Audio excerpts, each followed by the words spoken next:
ఈ రెండు కలిపి ఎంత? 350 సార్. ఇదిగోండి సార్. 350. వేరే కంపెనీ ఏదైనా సార్ మీకేం కావాలి సార్? 2GB మెమరీ కార్డు ఉందా? ఇవ్వు సార్. వెళ్ళి తీసుకురండి. అలాగే మోహన్ ఏం కావాలి? బావాస్ ఎంత జీబీ? అలాగే ఉన్నాడు. నీ ఫ్రెండ్ ఎలా ఉన్నాడు? వాడు అలాగే ఉన్నాడు బావాస్. తను ఇక్కడికి మమ్మల్ని కలపడానికి వచ్చాడని తెలిసి వాళ్ళ నాన్న తన ఇంటికి రాకూడదని చెప్పారట.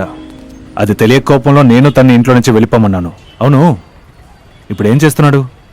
ఇంకా ఎదురంటే అమ్మాయి వెనకే తిరుగుతున్నాడా? అయ్యో అంకుల్, మీకు ఆ ఫ్యామిలీకి ఎప్పుడు లడాయని తెలిసిందో ఆ రోజు నుంచి ఆ అమ్మాయి సైడ్ వాడి కన్ను కూడా పడలేదు. నువ్వు చెప్పేది నిజమా? 2 రోజుల ముందు బస్సులో వెళ్తున్నట్టు అంకుల్, ఆ అమ్మాయి ఆ బస్సులోనే ఉందట. మనవారు చూసి రన్నింగ్ లోనే దిగేశాట. కరెక్ట్ గా ఆ టైంలోనే వెనక లారీ రావాలా? తర్వాత ఏమైంది? ఆ లారీ మన ఏరియాకి వచ్చే లారీనే, అందులో లిఫ్ట్ అడిగి వచ్చేసాట. లేదంకుల్, అంత దారుణమైన మంచివాడు అంటున్నా.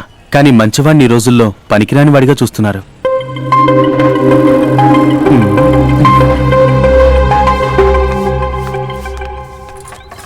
నీ ఫ్రెండ్తో ఏమైనా మాట్లాడావా? మాట్లాడలేదుగా. ఏ?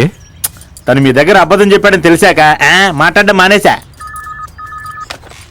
ఏంట్రా మామా, ఎలా ఉన్నావు? ఎందుకు పెట్టేశావు? ఏదో టవర్ ప్రాబ్లం అనుకుంటానయ్యా, మాటలు సరిగ్గా వినపడ్డంలా. ల్యాండ్ లైన్ లో ఏంట్రా టవర్ ప్రాబ్లం? ఫోన్ చేసింది నీ ఫ్రెండేగా. తీసి మాట్లాడు. ఎందుకురా కట్ చేసావు?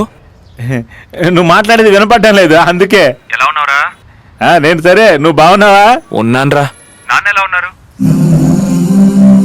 బాగున్నారా? ఆయనతో మాట్లాడలేకపోవడమే నాకు బాధగా ఉందిరా. తప్పు నాదేరా. మనల్ని ప్రేమించే కన్నవాళ్ళతో మనం అబద్ధం చెప్తే ఖచ్చితంగా వాళ్ళ మనసు బాధపడుతుంది. నాన్న కోపం నాకు అర్థమైందిరా. అందుకని మన ఆడపడుచుని నడు రోడ్డు వదిలేస్తావా?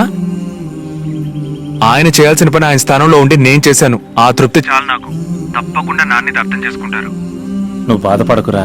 ఓ విషయం చెప్పనా నీకు? నేను చిన్న వయసులో ఉన్నప్పుడు నాన్నకి బయట ఏదైనా సమస్య వస్తే ఇంటికి వచ్చి నన్ను ఎత్తుకుని ఊళ్ళో కూర్చోబెట్టుకుని 5 నిమిషాలు ఆడిస్తే చాలట, బాధంతా మర్చిపోయేవారట. అప్పటి నుంచి ఇప్పటి వరకు నన్ను చూడందే ఆయన ఉండలేరు, ఆయన చూడందే నేను ఉండలేను. ఇప్పుడు నాన్న ఎలా ఉన్నారు, ఏం చేస్తున్నారు? నాకు నమ్మకం ఉంది మావా, ఏదో ఒక రోజు ఆయన మనసు మార్చుకొని నన్ను పిలుస్తారని. సరిగా మావా, అమ్మ ఎలా ఉంది? అమ్మా సుశీల ఇద్దరు బానే ఉన్నారు. రే, నేను మీ అమ్మాయి ఎలా ఉందని అడిగాను. మా అమ్మతోనూ సుగుణ సుశీలతోనూ రోజు 2 గంటలు ఫోన్ లో మాట్లాడుతూనే ఉన్నాను రా. మావా, ఇదిగో మావా, ఈ విషయాలేమీ నాన్నగారికి తెలియవు. నువ్వేం నోట్ జారకు, సరేనా? మావా, నేను తర్వాత మాట్లాడతాను, పెట్టి.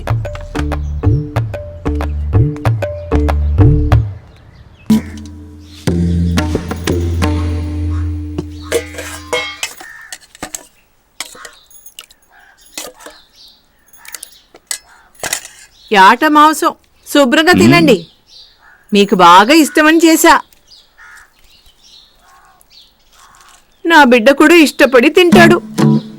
ఎప్పుడు తిన్నాడో, ఎప్పుడు తింటాడో, ఎక్కడున్నాడో, ఏం పనిలో ఉన్నాడో ఒక్క వివరమూ తెలీదు. వాడి గొంతు వినే 1 రోజులైంది. ఇట్టా చేసావేంటి, అట్టా చేసావేంటని విసుకుంటూ వెంటపడేవాడు.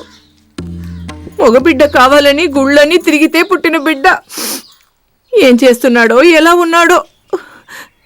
మీరు భోంచేయండి, కొలమారింది, నీళ్లు తాగండి. తినేవేళ ఎవరు తలుచుకుంటున్నారో? ఎవరూ తలుచుకున్నట్లేదు, మనసులో నన్ను తిట్టుకున్నట్టుంది. అమ్మా సుశీల, అమ్మ ఫోన్ తీసుకురా అమ్మా. ఇప్పుడు నేనెవరితో ఫోన్లో మాట్లాడతాను? నేను మాట్లాడతాను. నా ఫోన్లోనా?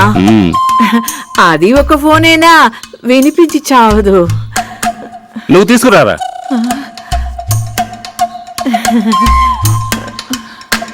ఏమ్మా, ఫోన్ కనపడటం లేదా? ఉందంట. చార్జ్ లేదు నాన్న. చార్జ్ లేదా? చార్జ్ లేదంట. ఎప్పుడూ ఇంతే. ఈ కరెంటు ఎప్పుడు పోతుందో ఎప్పుడు వస్తుందో తెలీదు.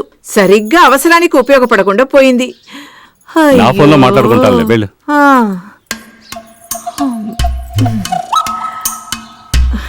ఇప్పుడే వస్తాను.